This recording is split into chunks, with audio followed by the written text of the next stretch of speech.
nikipigia kura mimi mbunge maalum. She gave us hit songs like Mr. Politician. Come on, Manduku Digital. Go. I've been quiet too long. But what happened after the fame faded? Mr. Politician was a great success. Incredibly. Even I didn't expect that. However, just because one thing was a success doesn't mean you should repeat it. Today, I sat down with the incredible Nakaaya Sumari, a marketer, influencer, award-winning artist, and a WildAid ambassador. And we went deep. I've made many mistakes. I can't really point a finger. We talked about why she believes Tanzania is the best country in the world to visit. When God created the world, I think he started with Tanzania because we have it all. Mm-hmm. Not only do we have the most beautiful and amazing people, we have the highest mountain in Africa, we have one of the largest lakes in Africa, we also talked about her life journey, the pain of losing her father, and the challenges of shifting from private sector to the government. I was in the private sector all my life, and then I jumped into a government environment, and boy oh boy, She also opened up about her business mistakes, investment lessons, and even shared her hidden dreams that she never talked about anywhere. This is not just another episode. It's powerful, it's real, and it will leave you thinking. As always, if you enjoy this kind of episodes, please like this video and smash that subscribe button and enjoy the episode.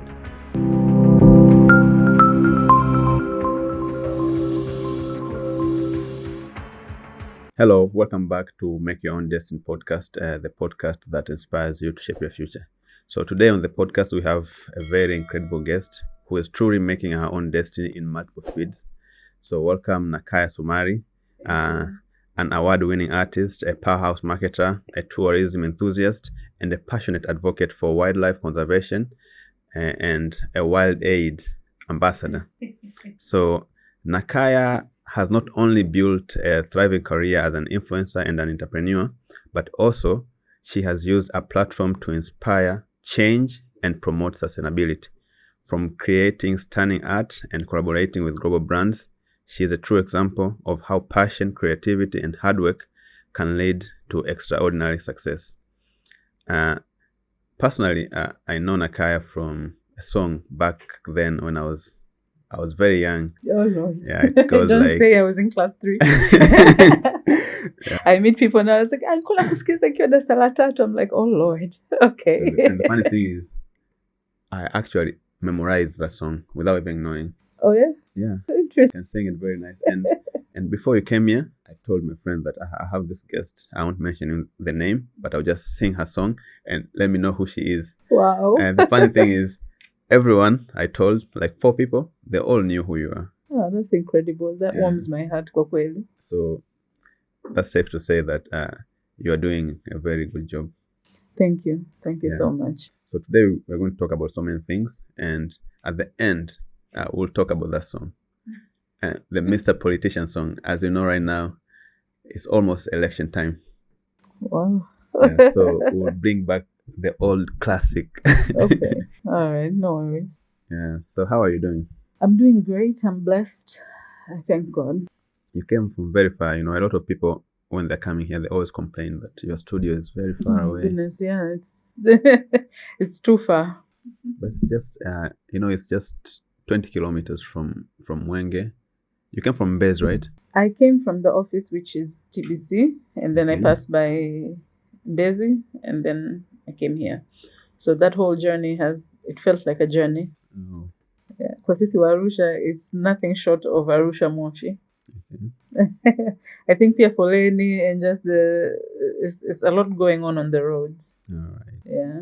A lot of people are probably aware of who you are, but I'll just give you a chance to reintroduce yourself because there's a lot that has been going on. So for people who doesn't know you, who is Nakaaya Sumari? I like to introduce myself first by wearing the hat my biggest hat, which is maybe I am a mom. Okay. And I am a conservation advocate. I am I'm a lot of things. I am a marketer in my own right. I am a tourism enthusiast. I work closely and passionately with the tourism industry as well. Okay. My heart is in conservation. I do marketing, and all these things are interlinked. And I'm an artist as well. Okay. So, yeah, that's me in a nutshell. Okay. I'm sure there's other hats in there if I think hard. However, yeah, those are the ones that stand out the most.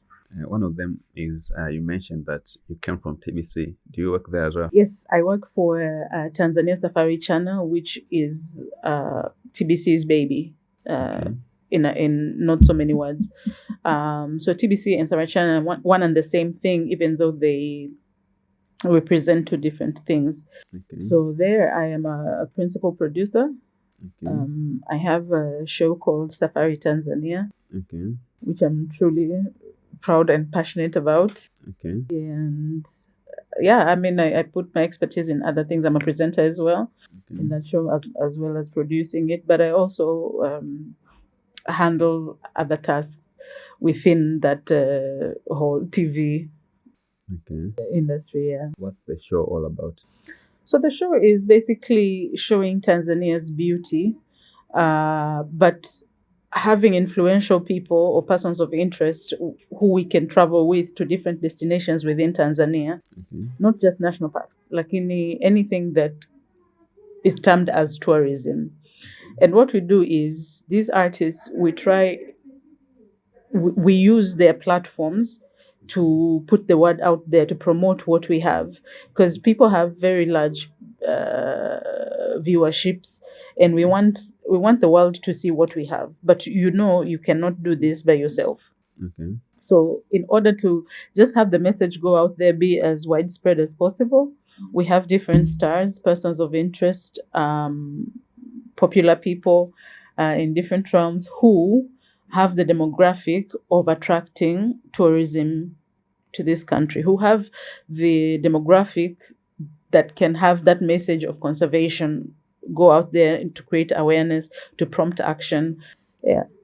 Okay. That sounds like a dream job for someone who loves to travel. I do. I mean, I do think it's a dream job. I truly, if I was asked today, if I'm living my dream, I would say yes. It's not the whole dream, because kila mwanadamu anaendelea kudream, lakini it's a very big part of a dream I've had for a very long time, and I love it. I love what I do. As a WildAid ambassador, let's say you meet someone who does not know Tanzania at all. How would you advise them to come and visit Tanzania? Okay, so WildAid is focused on conservation. Okay. And the message changes from time to time. Okay.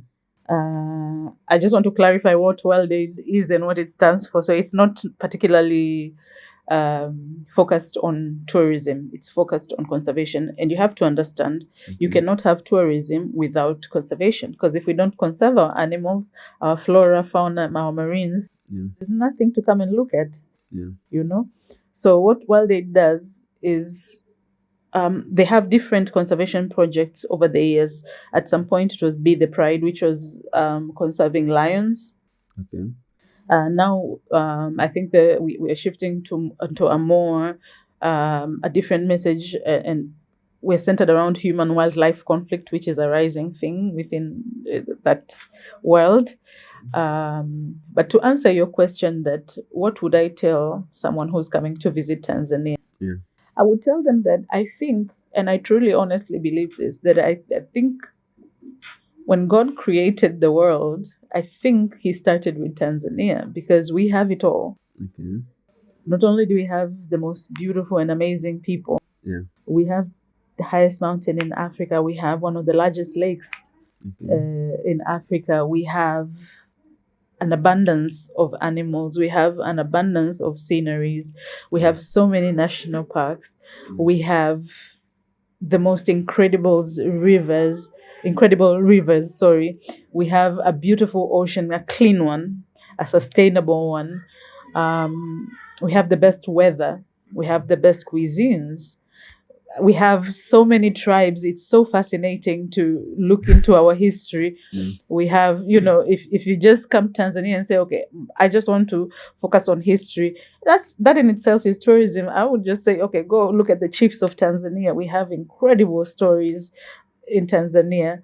So I would tell them, listen, picture the Garden of Eden in modern day life.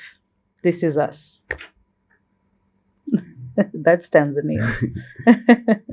It's funny because most of the staffs that are in Tanzania, a lot of people who are abroad, they think they are from Kenya.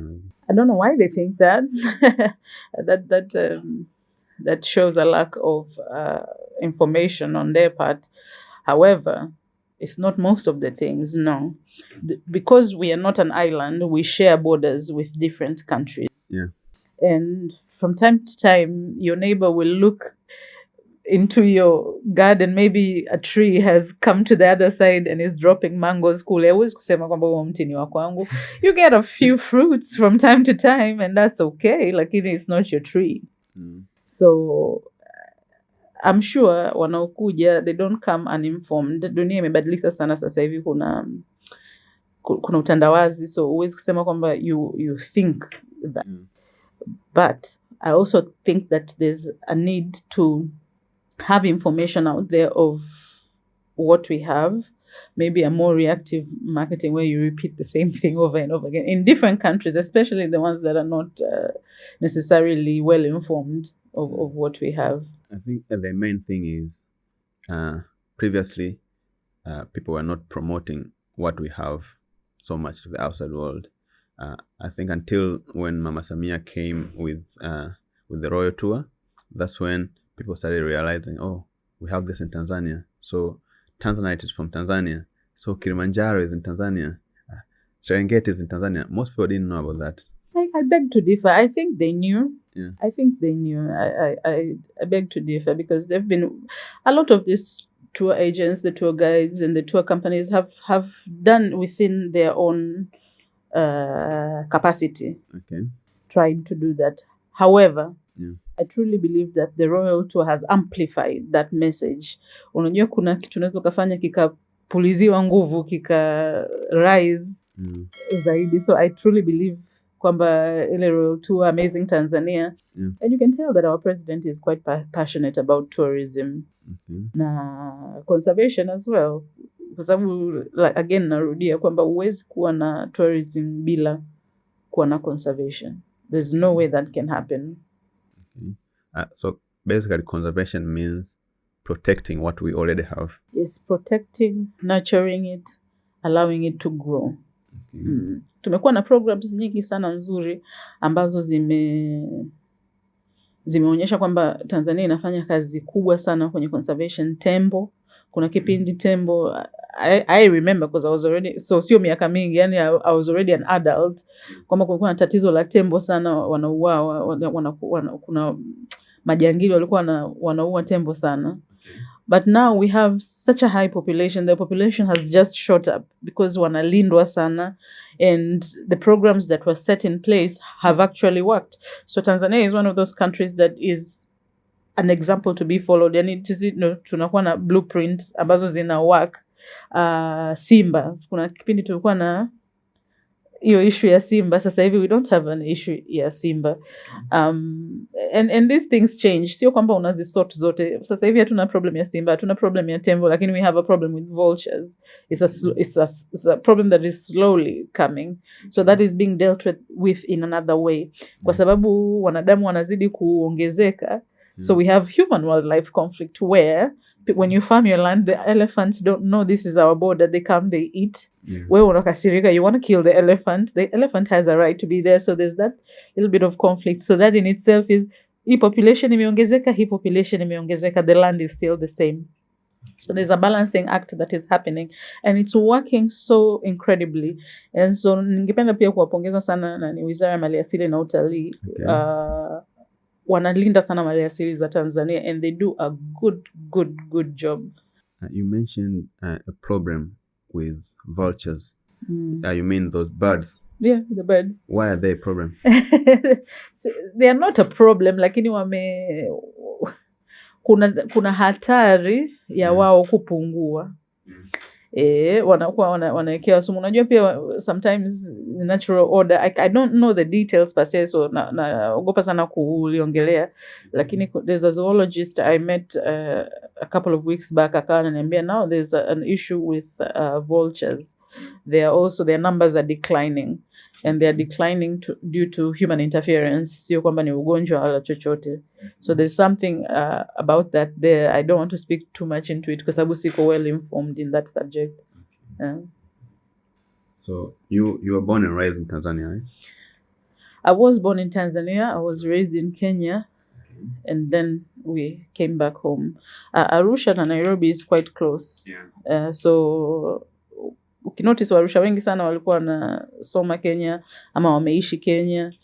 Kwa hiyo nadhani identity yangu na wengi sana wa upande wa kaskazini ni identity pamoja na kwamba ni ya Kitanzania, lakini pia ni ya Kiafrika Mashariki. I think we are quite connected in that sense. Yeah. How does the Tanzania culture and social environment has impacted you with the way that you see the world or in your career in general? It has impacted me kwa sababu familia yetu, it's very, very Tanzanian. Very, very Tanzanian. Na there are certain narratives za Kitanzania ambazo unazisikia kwa wazazi wako, bibi zako, aunti zako. And those narratives, I express them through music. You understand? My first album was centered around describing the life, the ups and downs of the urban African woman. And that is exactly, that's how I think I was raised. And so imeni affect kwamba sio imeni affect, ime contribute kwangu kwamba ndio imeweka narrative ndani yangu from my ancestors, my parents, my grandparents. That has shaped deeply, and that union with that growing up in that geography ya Kenya has also had its own influence. So you have a kind of different understanding, or just I mean, it's just wired a bit different, and it has had a positive impact in my music, in my day-to-day hustles. Nimeona sana wazazi wangu how hard they worked for us, how much they valued education, how much they valued the arts. It has had a deep impact, and those are values that came from my Tanzanian parents. Kwa kweli mimi nawashukuru sana, and I love my culture. We are the best. We are awesome people. Talking about music, you are someone who writes very social conscious music, which in Tanzania we're not used to that, and most Tanzania in general, they don't like that. Shazoea napenda umbea, kale ka influence nilikwambia kale ka influence ndo kalisababisha. So you still make the social conscious music, and it's still being heard out there. And as I said, I mentioned the song that I personally knew, the Mr. Politician song. It's still a classic until today. Like, literally, this morning I was listening to it, and I was like, okay, she really created something that is gonna live for a very long time, because even today, someone can still listen to it and can still relate to the message. It was not just like a trend or something. It's something that will live forever. So how do you balance that between creating a song like that and still making it a commercial success? I haven't written a song like that in a very long time. Like you said, I mean, I think you hit the nail on the head. Kwamba, we are not a culture that is quite verbose.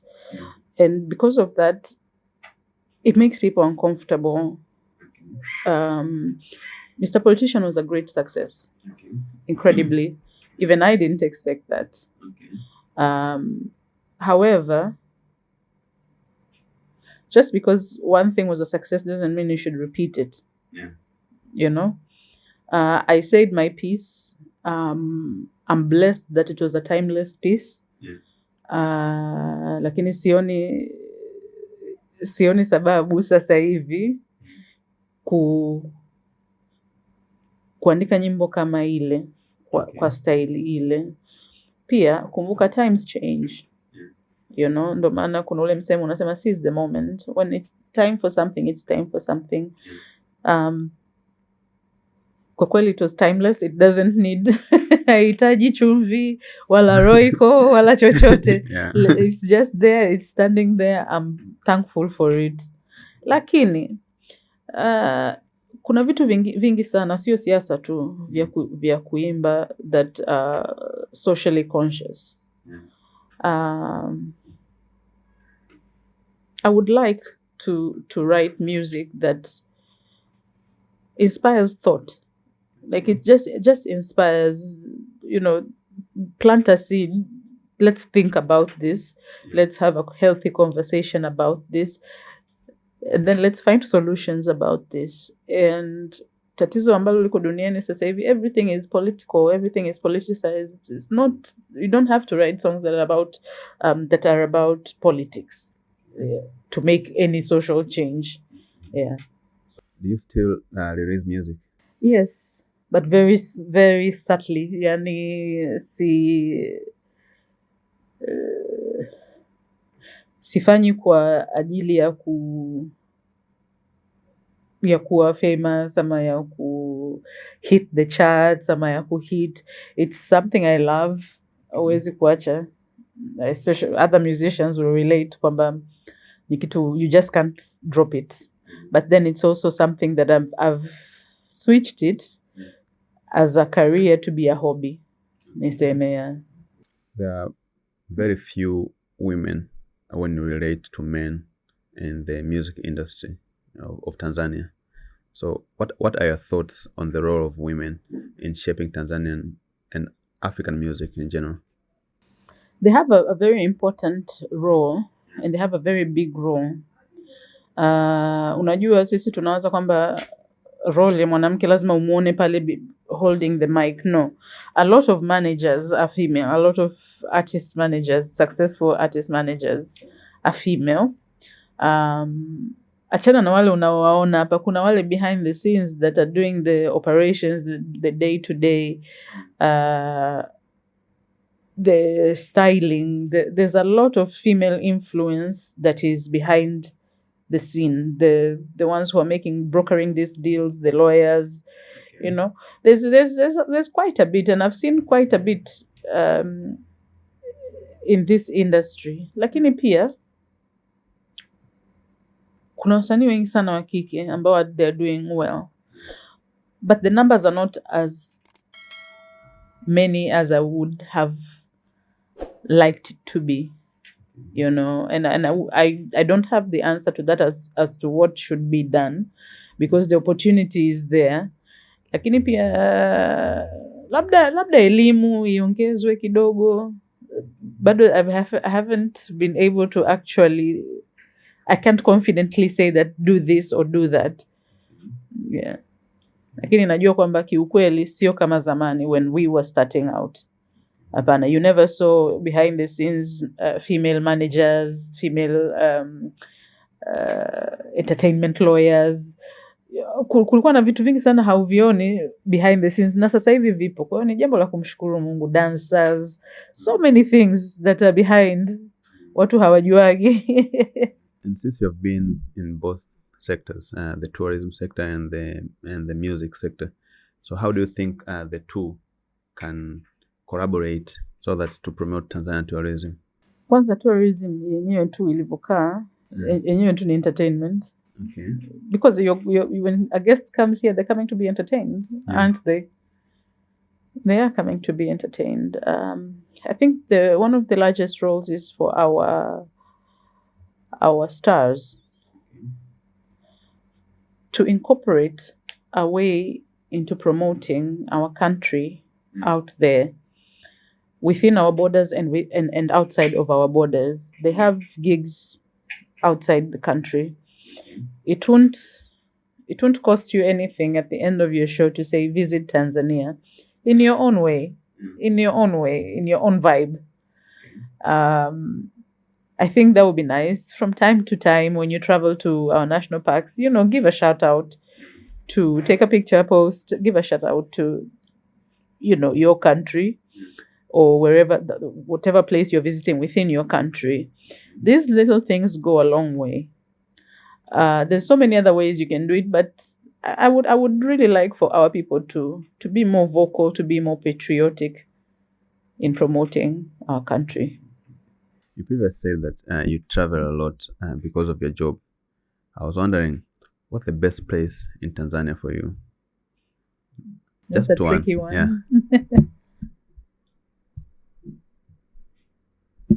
Just one. Yeah. I only have to have one. Okay, you can have 3. Okay, one of my favorite places is Serengeti, Mkomazi National Park, and so there's 2 more. Mpanga Kipengele. This is a game reserve that is under Tower. And Ruaha National Park. So 4. I know you gave me 3, but I couldn't leave. I'm Tanzanian myself, but I've never heard of Kipengele. Mpanga Kipengele. Yeah, so there's this amazing reserve ambayo ipo katikati ya Mbeya na Iringa.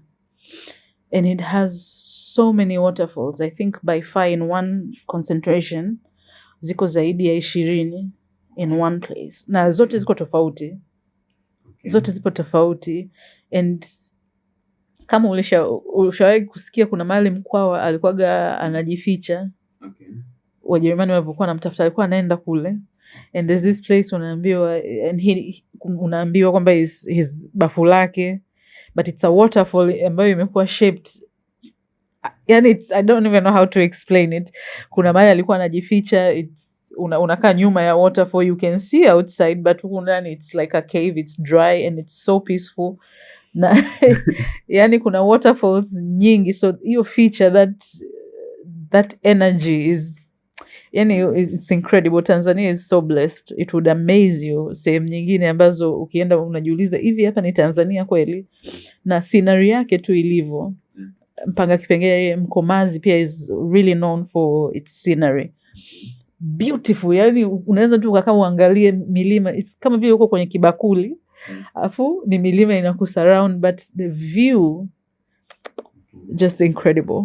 So Mpanga Kipengele there's no animals, it's mainly like waterfalls and the views. Wadogo tu, amna wanyama wakali. Wapo wadogo, lakini the selling point pale, kwanza kuna maji, they say kuna maji ya baraka. Kuna plants ambazo people with faith, with different faiths, wanaamini hii miti na some shrubs, lakini the waterfalls, kuna mahali unaweza ukaenda una slide na mawe, yani wewe kama wewe na hautaumia, unateleza downstream. It's just, yani ile sehemu kwa kweli ningeweza kumwambia kila Mtanzania aende pale, utashuhudia kitu ambacho ni cha kimungu sana, ama kama umwamini Mungu, there's something out there that you should be believing in, that ni kama paradiso. Yeah. So I've been hearing a lot about Mkomazi National Park, but I don't really know what's so special about it. Mkomazi is like one of the scenery is beautiful, but the black rhino as well. So remember I told you about conservation, and like Tanzania has like the highest percentage of success stories in the conservation world. The black rhino is one of those endangered species. And Mkomazi has, over the years, since, the 70s, walikuwa na kazi hiyo, and they've managed to increase the rhino population. But then not only have they increased it, they have turned it into a tourism attraction. Many places you go, many national parks, you can't you can't see them easily. You don't see the black rhino easily because they spook easily. So in Mkomazi, they're in a gated, not community, but in a gated compound, for lack of a better word. It's huge. It's not a compound, acres and acres of land. But you see them closely because they also have handlers. Because it's such an endangered species. They're very, very careful on how to deal with them. And they don't want them to be stressed. And they're the most beautiful and magnificent animals. And you see them up close in Mkomazi. So that to me, it's just heartwarming. Yeah. I've visited several national parks in Tanzania. But there's this one time I went to Mikumi National Park and I was so disappointed. Why? I felt like in a zoo or something. I felt like I'm in a place whereby the animals have just been put there, just some animals. I even saw a lion. I was like, is this a lion? It looked very weak. No, come on. Like it's being fed meat from the butcher. No, that's not true. There's no way Mikumi would do that. No way. That's what I saw when I went there. No, I just, listen. In this, they let them roam free within the national parks. No animal is caged. But the animals are not immortal. They're also subject to fights like any other national park. Sometimes it's old age. Perhaps you just met an old lion. Maybe it wasn't in your luck. Lakini, let me say something also. A lot of times these parks that are near towns, there's a lot of human interaction. There's too many humans. So I feel like we need to also give credit or explore other parks. For instance, I mentioned that Ruaha was there in the top, let's say top 5, because you gave me 3, but I mentioned 4. Ruaha is one of those places. It's huge. It's bigger than Serengeti, first of all. Bigger than Serengeti. But you could literally drive a nice 15-20 minutes without seeing a car. Okay. But in Serengeti, I would bet you $1 million, like drive 5 minutes without seeing another car.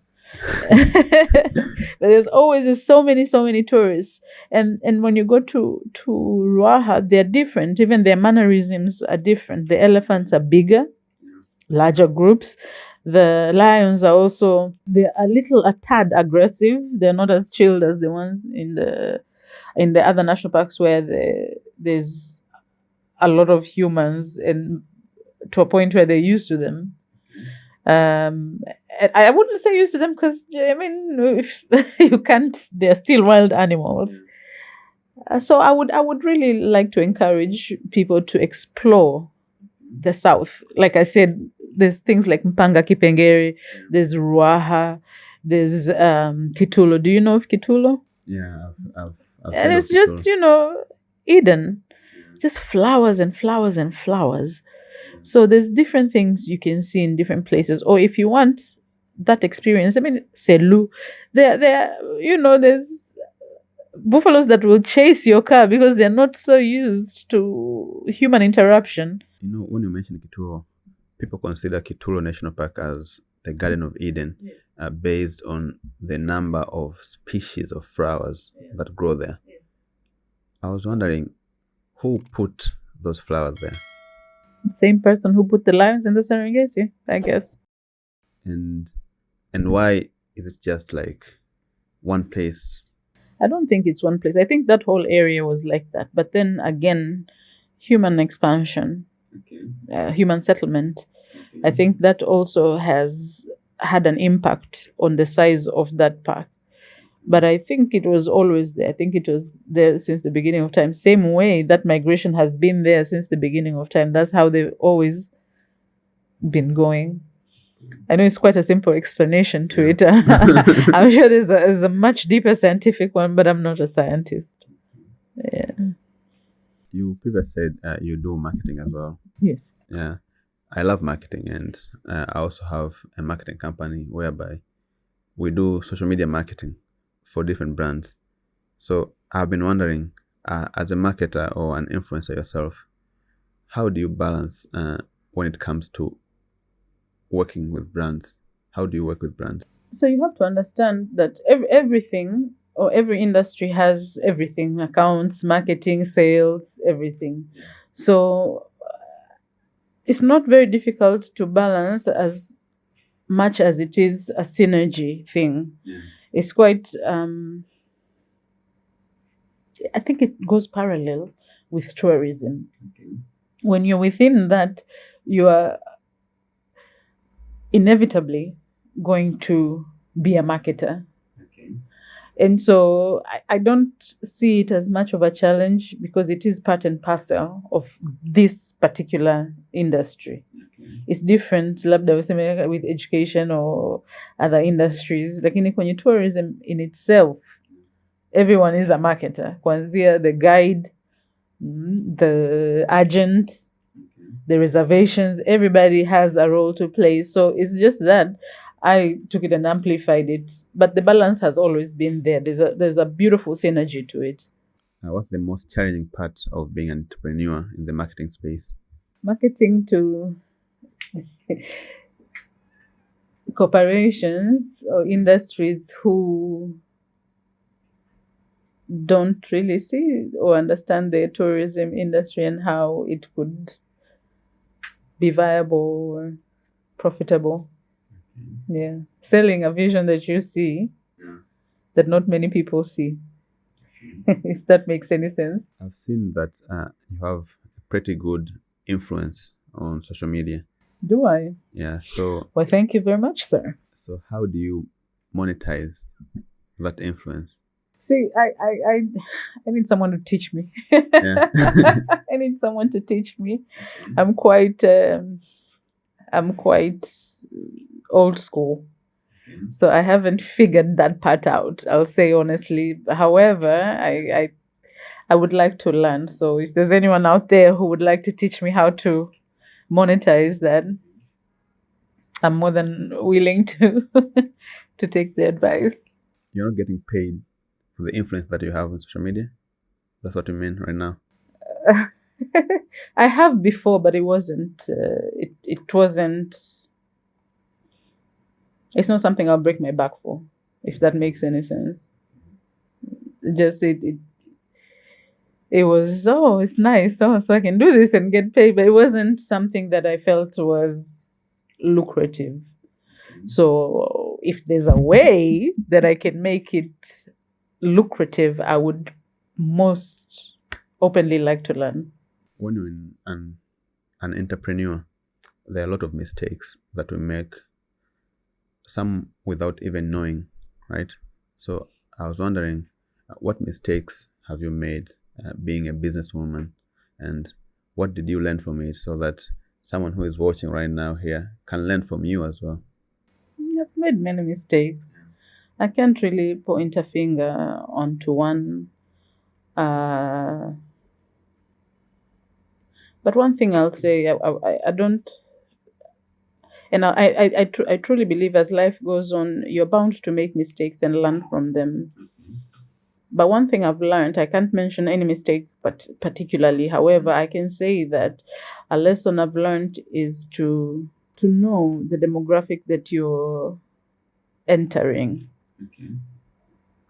To read the energy. Not everyone works or functions within the same energy that you function in.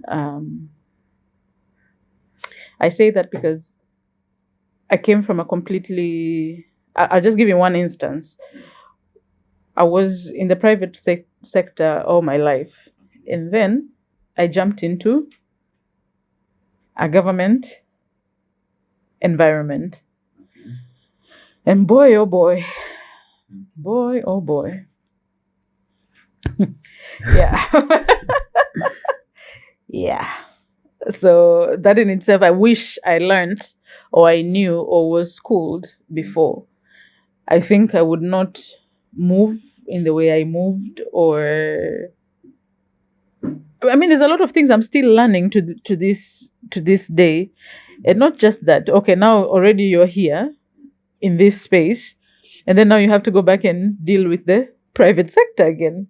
So it's a lot. I think it's important to learn how to change accordingly, but learn.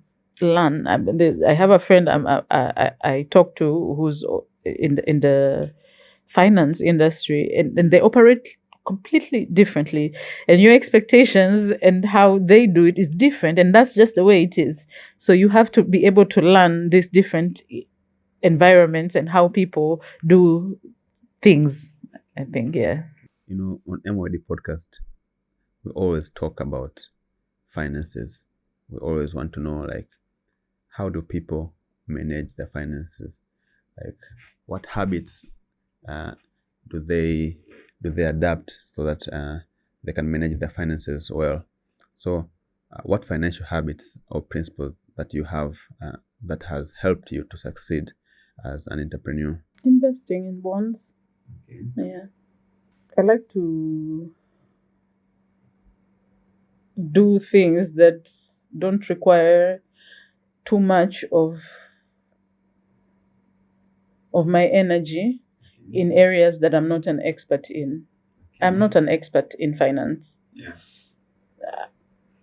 So I don't want kuwa na kimbelembele sana upande huo. So it's easier and so much safer for me to just invest in bonds na hisa. Well, bonds na hisa, lakini yeah, and to invest in bonds. I'd rather that than just putting it somewhere to sit.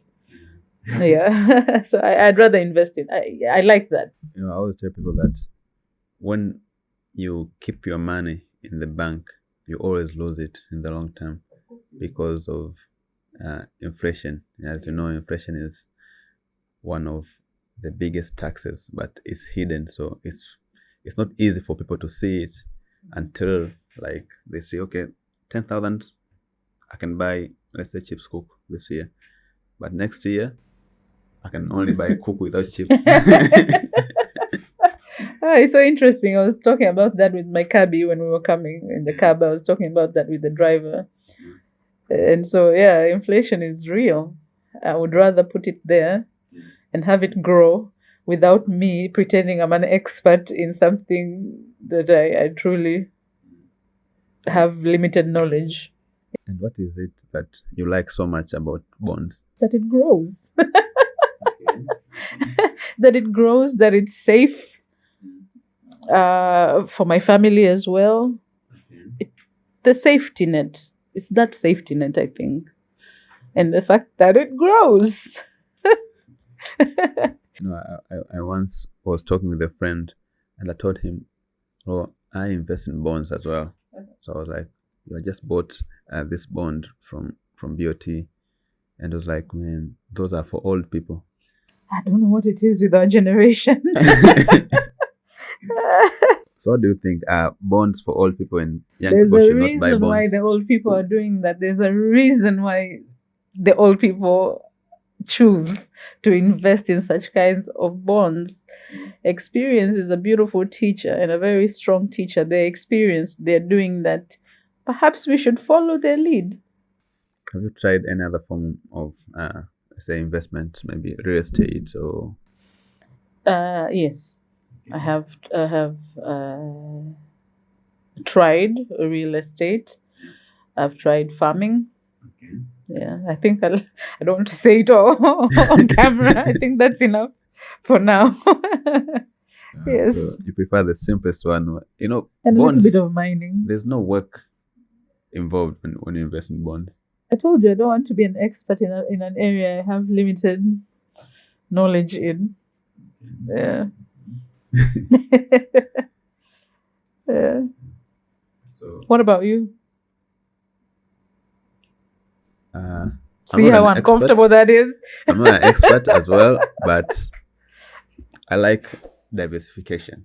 Right. Yeah, because at least I did banking and finance when I was in university. So I can say I've learned so much about finances and investing, so that I invest in different types.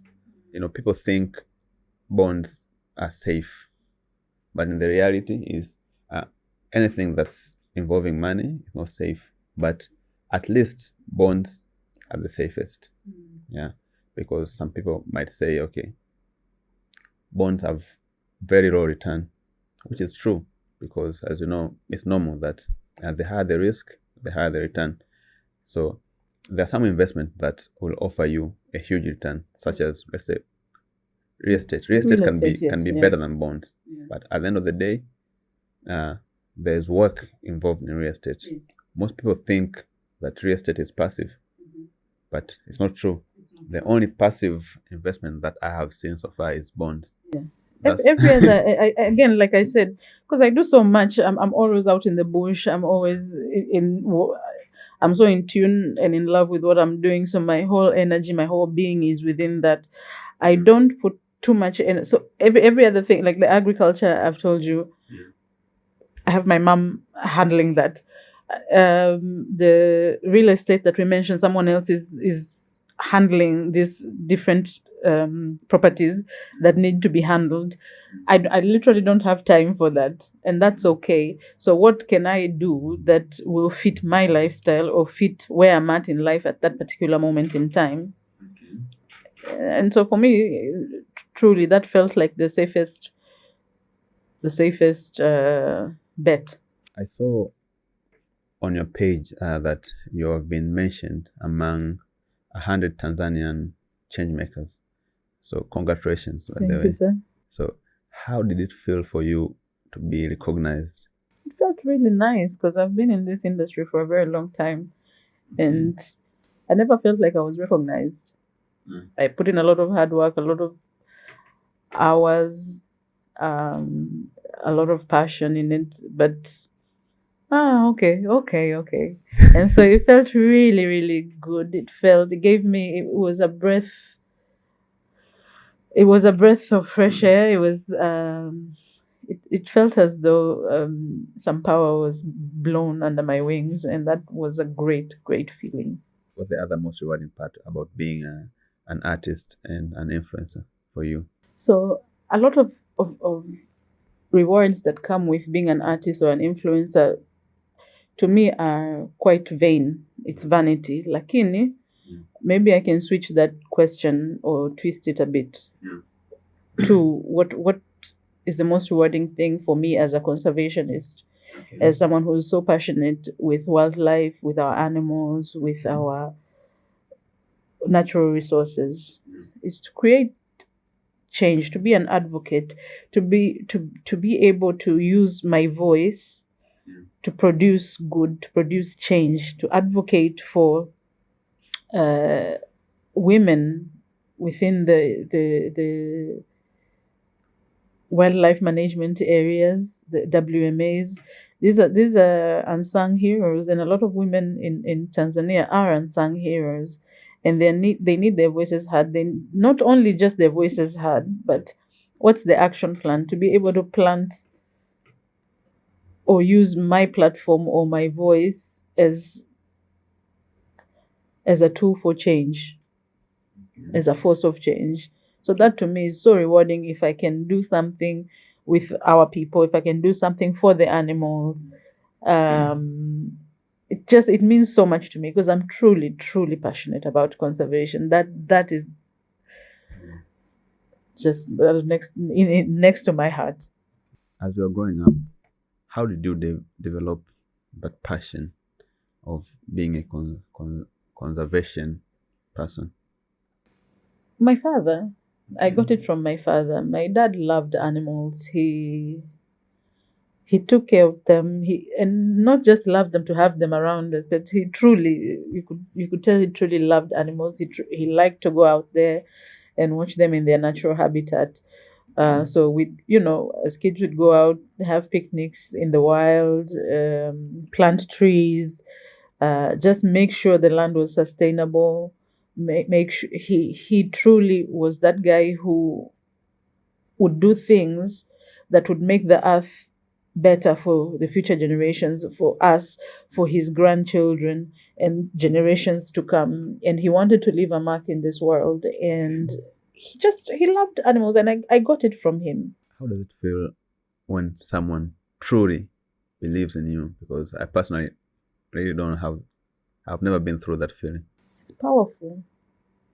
Power. There's power in that.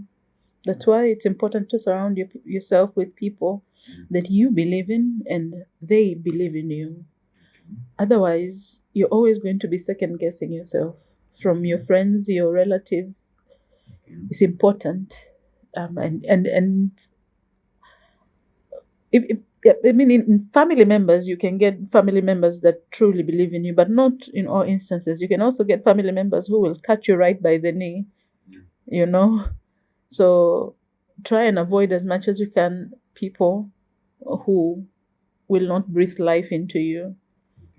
You have to be able to have a give and take relationship with people. Breathe life into me, I'll breathe life into you. Let's all be powerful together. There's a friend who told me the other day, he told me that, Musa, in this world, people want you to be better, but they never want you to be better than them. The only person who wants you to be better than them is your dad. Yeah.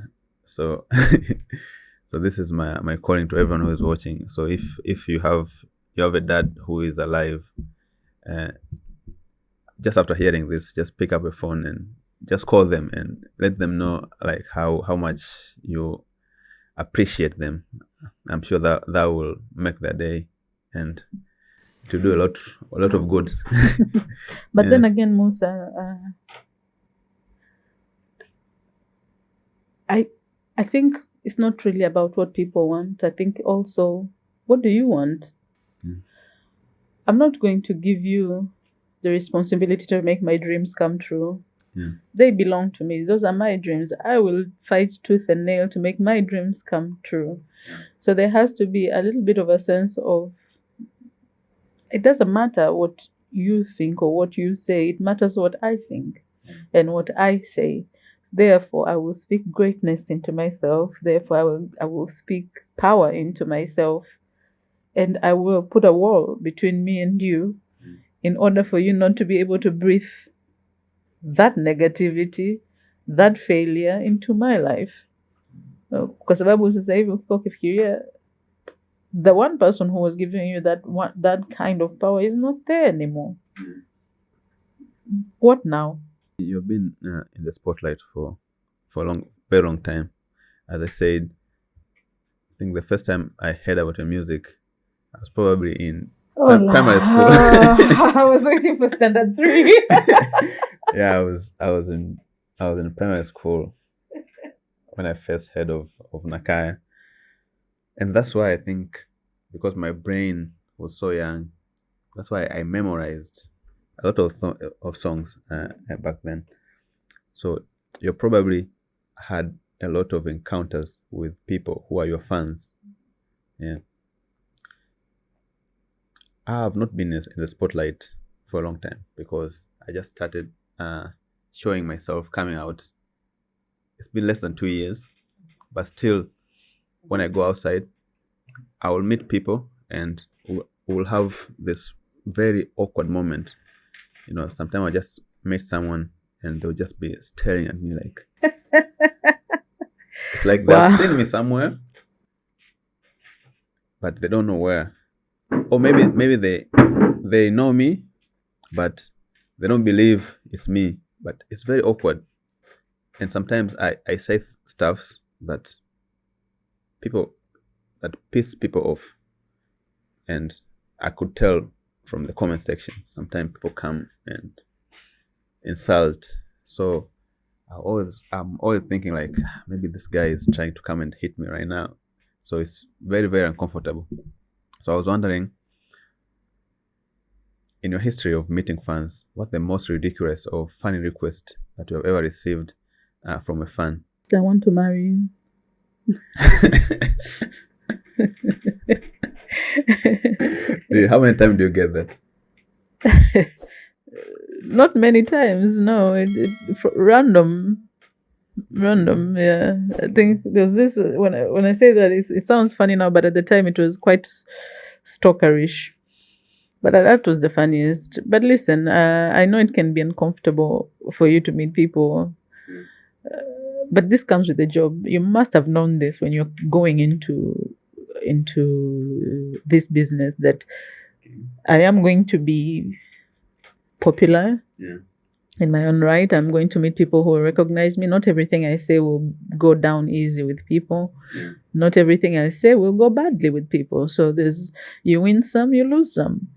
And it would surprise you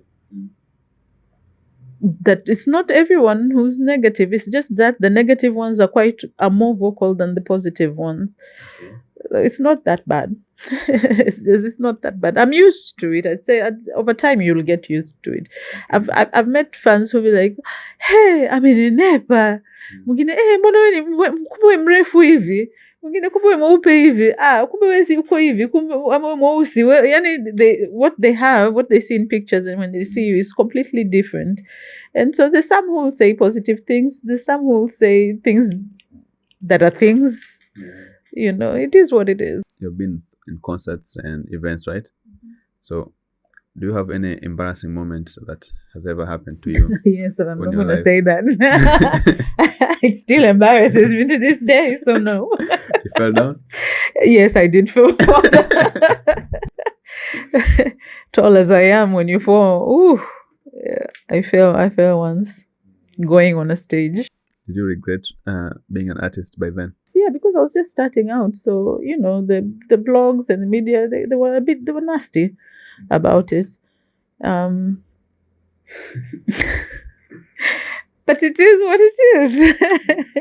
I was young. I was, you know, I didn't have that leather hat that I have now. So it cut deep. Lakini ndo hivyo. Let's say you are not an artist right now, or you're not an influencer, you're not a marketer, you're not an ambassador for WildAid. What would your dream job be? Being a housewife.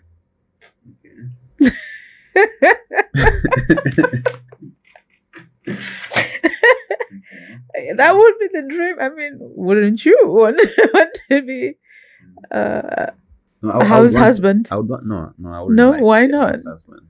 Nah, I would want to have a housewife, like, who stays at home always while I go out and Double come back standard and much? provide. Yeah? A double standard, hey. No, I believe that, you know, I'm a very traditional guy. So I believe as a man, it's my job to go outside and hunt and then come back and provide for not just my wife and the family in general. Okay, Shaka Zulu. Yeah. I'm also very traditional. Yeah. And I of course I'm living out my passions. But to answer that question specifically, that what would be my dream job if I'm not doing what it is I'm doing now? I would definitely like my dream would be to own a ranch with lots of animals and a garden that I can, like, just be self-sustainable and be a stay-at-home mom or partner or human, whatever, but stay-at-home one where I can just do my things and then have my own Shaka Zulu bringing stuff home. Isn't that the life, though? That you don't really have to. I think it's a job by itself. It is, but it's a very stress-free job. And I believe that all housewives should get paid, like, for the job that they do at home. Yeah, I mean, we have progressive men who give them an allowance, and I think that's. I want that. Because it's not easy. You know, staying at home all day and doing those home calls. Amazing. My favorite part is when we're told don't go to work. And I just have to wake up, take a shower, put on my pajamas, and just chill. It's amazing. Yeah. You know, I've been hearing a word called sustainable tourism. Yeah. But I really don't grasp what the meaning of that or what the importance of sustainable tourism. Sustainable tourism is where you use eco-friendly goods and services. In a nutshell, there's a much broader explanation to this, and you should have Sally Kappa come to this podcast and tell you more about energies. But then it goes to add a little. Unajua, I pay for this service. A bit of this portion of your payment will go and do this for the community. A little bit of that portion will go and do this for conservation. From that to little things like not using plastic bottles, not using chemically grown produce, to employing people from the WMAs around your property. It's like eating organic and eating processed food. Okay. Does that make any sense? Then nashindwa kuielezea. Ni kama kwa mfano unakula something straight from the farm. Yeah. After you get the same thing from a supermarket ambayo imeshakuwa processed, imewekewa kemikali, imefanywa nini. So sustainable, that the word sustainable is a blanket term. It's quite out there, but it's a lot of things. There's not one particular thing, but it is being able to sustain our environment, the emissions that we put out there. Kwa mfano sasa hivi kuna watu wana safari cars ambazo ni electric. What does that do? The emissions from hizi gari za diesel that use gas ina maana imepungua, meaning our carbon footprint is even better. So from such big things to little things like there's guests who just, or service providers who don't provide water in plastic bottles, kwa sababu plastic is not good for our environment. Mpaka kuna ambao hoteli ambazo they cook from their own gardens and produce that is not, they don't use chemicals as pesticides. So that this is like really, really healthy to the people they employ, meaning they take people from the communities in which they are. If there's a hotel that is around the Maasais or the Datogas, then most of the waitresses will be from that community, meaning you're providing what? Employment. If you provide employment, this person will have a way to sustain their family in a positive way, so that community is growing. Little steps, big results. Tourism is very bad for the environment. So you as a WildAid ambassador, what do you have to say about that? Why do you say it's bad for the environment? I didn't say that. It's just a comment from people that I heard. Which people are saying that it's bad for Because the they say that it harms the environment. Which environment is it harming? As in? That is the most healthy environment, because it's not, no humans are interfering with it. But then again, conservation, tourism, they have to go hand in hand. Okay. There's no country in this world that doesn't have both. Okay. So there's people and there's bodies that are dedicated in conserving that environment, so that tourism is possible. Okay. Yeah. Coming to an end, you asked me previously what the long form of MYOD, and I told you it's make your own destiny. So I believe that everyone should strive to make their own destiny. As they say that life is what you make it. So whatever you want your life to be, that's how it's going to be. Yes. So what advice do you have for someone who's watching right now who wants to make their own destiny? Believe in yourself. No one is responsible for your dreams but you. Dare, always dare. Always dare. The one thing that's going to be your best friend is being brave. If you're brave enough to dare, everything you want is on the other side. When I started this, I left a cliffhanger that at the end of the episode, we will hear more about my favorite song that I was talking about. Lord. That's Mr. Politician. So, can you please give me just one verse, the first one? so that You we know, can everywhere pay I go, tribute every to the interview I classic. do, they just ask me to do the same song. I'm like, God, guys, I have 2 albums. It's just no one song. It's one song, no matter where I go. It's just this one song. Mpaka nasema jamani, why? I'm a very big fan of your music, and I would love to hear that straight from you. And I'm pretty sure the audience would Straight love. from the horse's mouth. Yes, exactly. Let's go. Just one verse. Man, that's not a song I should be singing in 2025, man. I don't know what you want from me, but I'm not feeling like that's a song I should be singing. You know, this episode will probably come a little bit before the election, so it's gonna be a banger. Kumbe bado sana. Yeah. I can start it for you. No, man, I'm thinking of the safest part of that song that I can sing.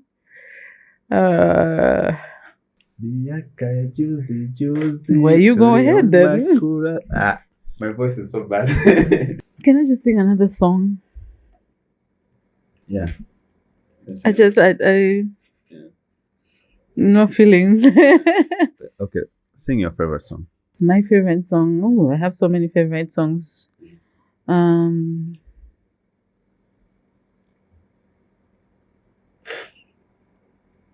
I got a freeze, a mind freeze. The thing is, you cannot invite an artist to your podcast without making them sing. That would be a failed episode. We went so well. I feel like we should just. That's why I kept it for an end, so that people should watch until the end to hear you sing. Emancipate yourselves from mental slavery. None but ourselves can free our minds. Have no fear for atomic energy, 'cause none of them can stop the time. How long will they kill our prophets while we stand aside and look? Some say it's just a part of it.